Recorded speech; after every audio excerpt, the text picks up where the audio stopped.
अब हम लोग आते हैं बच्चों क्वेश्चन नंबर 31 पर, ठीक है। तो क्वेश्चन नंबर 31 में क्या लिखा है बच्चों, a shopkeeper sold 2 fans for इतना रुपीज़ ईच।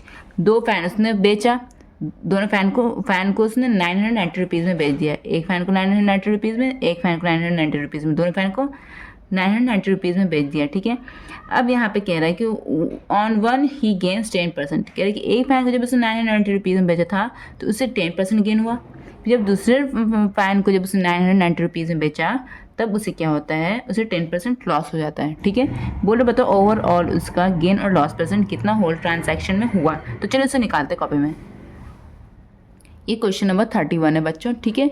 तो अब यहाँ पर क्या होता है, 2 फैन है, फ़ैन 1 लिख दो और फ़ैन 2 लिख दो, ठीक है। 2 फैन है उसके पास।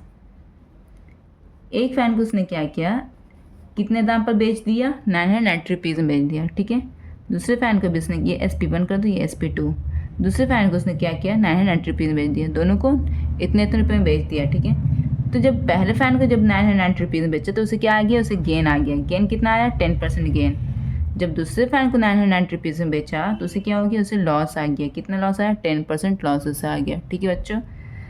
बोल रहे कि ओवरऑल गेन और लॉस परसेंट निकालो। क्या, ओवरऑल गेन और लॉस परसेंट निकालो, ठीक है। तो यहाँ पे SP पता है, लॉस पता है, SP पता है, गेन पता है, ठीक है। तो बच्चों यहाँ पे क्या करते हैं, दोनों कंडीशन में हम लोग CP निकालेंगे, CP2 CP1, ठीक है। तो चलो निकालते हैं, CP1 हम लोग निकालते हैं। इस फॉर्मूले पे क्या होगा, गेन है यहाँ पर तो 100/100 plus gain percent into SP, यही होगा ना, ठीक है।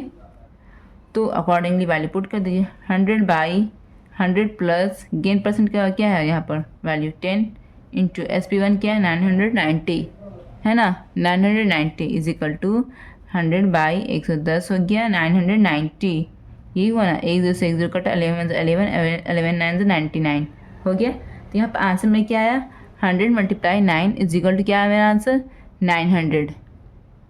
यही 900 आया ना, आंसर नहीं आया, सॉरी बच्चों आंसर नहीं आया, ये CP1 आया। ये क्या आया मेरा, ये CP1 आया। तो यहाँ पर लिख दो CP1 900, लिख दिया यहाँ पर 900। अब हम इस कंडीशन में CP2 निकालेंगे। तो यहाँ पर निकालता है अब CP2। तो CP2 यहाँ पे कैसे निकालेंगे, देखो ये लॉस यहाँ पर बात हो रही है तो लॉस वाला फॉर्मूला यूज़ करेंगे, 100/100 minus loss percent into SP2 है ना। तो यहाँ पर क्या होता है, 100/100 माइनस लॉस क्या है मेरे यहाँ पर है 10 इंटू SP2 क्या है मेरा 990 इज इक्वल टू 100/90 इंटू 990, यही ना बच्चों। 1 0 से 1 0 कटा, 9 1 से 9, 9 1 से 9 कट गया, हो गया। तो मेरे यहाँ पे क्या आया answer, final answer 100 × 11 is equal to 1100, यही होगा ना 1100। तो मेरा ये क्या है, मेरा ये मेरा CP2 है, ये मेरा क्या है, ये मेरा CP2 है। तो यहाँ पर लिख दो CP2 1100, ठीक है। SP1 पता है, SP2 पता, तो टोटल SP निकाल दो दोनों को जोड़कर। CP1 CP2 पता, दोनों को जोड़कर टोटल CP निकाल दो। जो निकालते हैं यहाँ पर total CP is equal to CP1 plus CP2। CP1 क्या है मेरा, CP1 मेरा है 900, CP2 मेरा क्या है 1100। तो यहाँ पे लिखो 900 प्लस 1100 इज इक्वल टू क्या हो जाएगा 0 0 2000 हो जाएगा ना, 2000 हो जाएगा, ठीक है। अब यहाँ पे क्या करना है, टोटल SP निकालना है। टोटल SP क्या हो जाएगा, SP1 plus SP2। SP1 SP2 क्या है मेरा, दोनों तो सेम है, 990 990 दोनों सेम है। तो यहाँ पर लिख दो 990 प्लस 990, तो क्या हो जाएगा 0 9 18 9 18 1 19, ये मेरा SP हो गया, ठीक है। ये मेरा क्या हो गया, ये मेरा SP है और ये मेरा CP है।